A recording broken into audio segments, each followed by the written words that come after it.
Have you ever stopped and thought about how 9 people wearing black robes can make a decision that changes the law for literally hundreds of millions of people? I mean, that's the incredible power of the Supreme Court. So today, we're going to pull back the curtain and demystify their whole process, from how they even pick their cases to the deep philosophical clashes that shape our world. I mean, that's really the big question, isn't it? You've got 9 justices, and they're appointed for life. They get the final say on issues that touch every single one of us. So how does that actually work?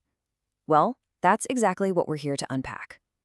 Okay, so first things first, before any big arguments are made, before any historic decisions are handed down, a case has to somehow get through the front door. And let me tell you, the Supreme Court has the most exclusive velvet rope in the entire country.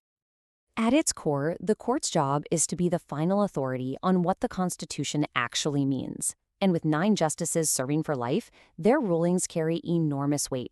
We're talking about precedents that can stand for generations, and they're the ones who have to resolve the country's biggest, most complicated legal fights. So the whole journey almost always kicks off with a loss in a lower court. The side that loses can then file what's called a petition for a writ of certiorari, which, is really just a very formal, very high-stakes way of asking, hey, will you please review my case? It's a total long shot, especially when you consider that thousands of these petitions flood the court every single year. Now, here's a crucial detail. To get your case on the schedule, you don't actually need a majority of the justices. You just need 4 of them to say yes. This is known as the rule of 4, and it's so important. It basically ensures that the majority can't just shut down cases they don't feel like hearing. It gives a minority on the court a real power to put major issues on the national agenda. So, with thousands of cases trying to get in, what are the actual odds of making the cut?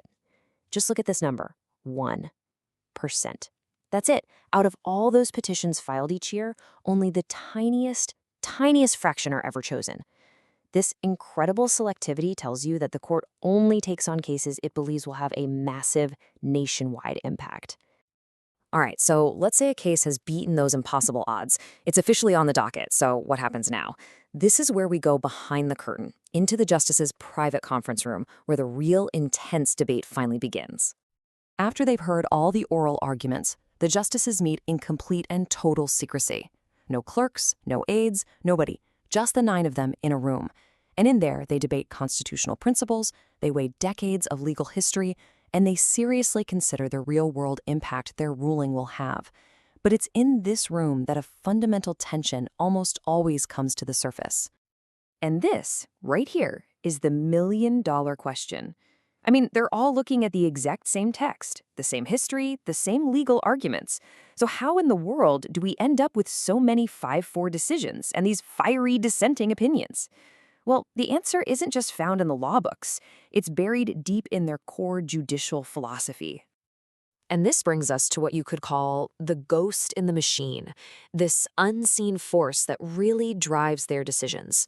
It's a constant battle between 2 powerful, competing ideas about what the role of a judge should even be in our system of government.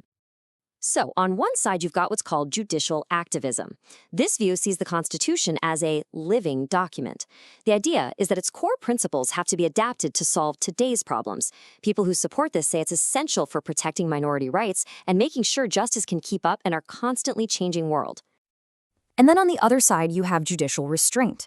This philosophy says, hold on, judges should defer to the branches that are actually elected, like Congress, and they should only strike down laws that are blatantly unconstitutional.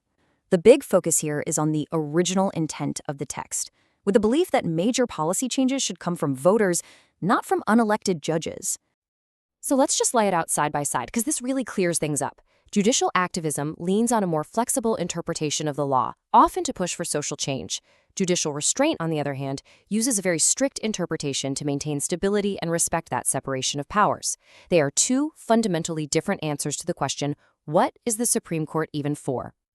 Okay, I know this might all sound like some dry, academic debate, but trust me, the outcome of this philosophical fight has a massive, direct impact on the laws that govern your everyday life. Let's take this from theory to reality. A perfect example of judicial activism in action is Obergefell versus Hodges. Here, the court took a broad look at the 14th Amendment's guarantee of equal protection and said that it includes the right for same-sex couples to get married. By doing that, the court didn't just settle one dispute, it created a new nationwide civil right, reflecting a more modern view of what equality means. Now, for contrast, look at District of Columbia v. Heller. This is a classic example of judicial restraint. In this case, the majority focused like a laser on the original text and what they believed was the original intent of the Second Amendment. They concluded it protects an individual's right to own a gun, affirming a right they believed was already written into the Constitution, not creating a brand new one.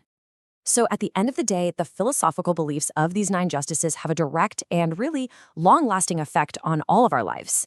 These decisions create ripples that shape the boundaries of our civil rights, our right to privacy, our gun laws, access to education, and even the fairness of our criminal justice system.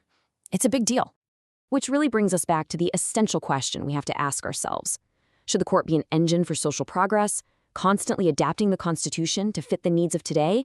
Or should it be a steady anchor, holding tight to the original text and leaving the big policy changes to the officials we elect? This constant tug-of-war between activism and restraint, that's the defining challenge at the Supreme Court and its role in our democracy.